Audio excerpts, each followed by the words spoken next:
Hello, we're the Grateful Turners. I'm James Turner, and this is my wife Courtney. And today we're going to talk about God calls us to be in debt. So Romans 13:8 says we are to owe no one anything except for love. So that means every single person that you come in contact with, you are in debt to them. You have a choice to make whether you are going to show love or not. I watched a video this morning by that Tim Tebow did, a motivational speech, and he showed a picture. The speech was about being significant. And he showed a picture of a starving little girl in Africa or some third world country that this photographer from the New York Times, he took the picture, and there was a vulture behind this little girl that was starving, and the vulture is just waiting to pounce when the little girl died. So the photographer chose not to do anything, not to help, not to hug or pick up or do anything, because the people that were there said, hey, due to, maybe some diseases or something around, don't do anything. So that photographer actually won the Pulitzer Prize a year later, and then shortly after that chose to end his life. And so we are called to be in debt. We are called to love our neighbor. The first commandment is, to love the Lord your God with all your heart, soul, and mind, and to love your neighbor as yourself. The second, number two. And so, I've been in 1 Corinthians 13 a lot, and we've been talking about what love really is and what love does. And one of the big things is it keeps no records of wrongs, which means that no matter what someone's done, you have to love them as if they've never done it over and over and over. It's the 70 times 7 thing. There's no limit. Well, they've messed up this many times, so now I have to start charting it off. And that's tough because we don't realize how many internal lists of wrongs we keep. And I'm just going to read a few things that love is. Okay. Love is patient. Love is kind.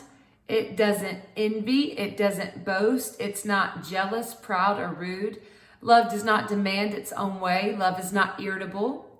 Love keeps no records of when it's been wronged. It's never glad about injustice, but rejoices when the truth wins out. Love never gives up. Love never loses faith, and love is always hopeful. And Jesus is the ultimate definition of love. And so in 2 Corinthians 3:16, but whenever someone turns to the Lord, the veil is taken away. For the Lord is spirit, and wherever the spirit of the Lord is, there is freedom. So all of us who have the Spirit, and wherever the Spirit of the Lord is, there is freedom. So all of us who have had that veil removed can see and reflect the glory of the Lord.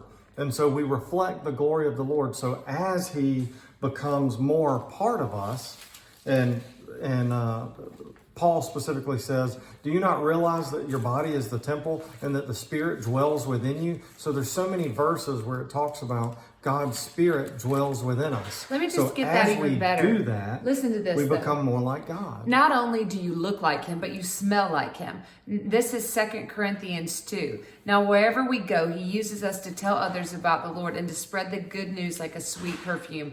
Our lives are a fragrance presented by Christ to God. Like, you smell good, you look good, you shine His glory, you smell that aroma. If you smell good and you look good, why won't you just walk with confidence and boldness?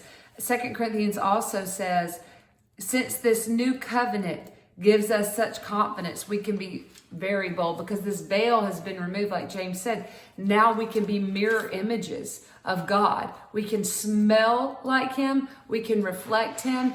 That means that no matter what you do and where you go, you should be doing it with boldness, confidence, and authority, because you are the aroma and the reflector of Christ. That's a big deal. I mean, this is the same glory that people couldn't even look at. And now you can look them eye to eye and let them see Jesus. Yes. And so in 1 John 4, and we know that He lives in us because the Spirit He gave us lives in us.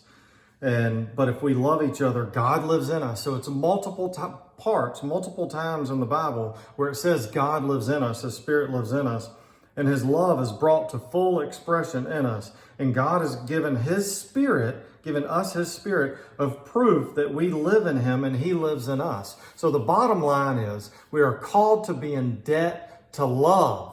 And that's not possible unless we have His Spirit living within us. And it says throughout the Bible multiple times that His Spirit, we are His temple, and He lives in us. So we have to grasp that and be fully committed to it and not get skipped. I've said this before, when you feel the tugging to, bless someone, and, one of our gifts is generosity.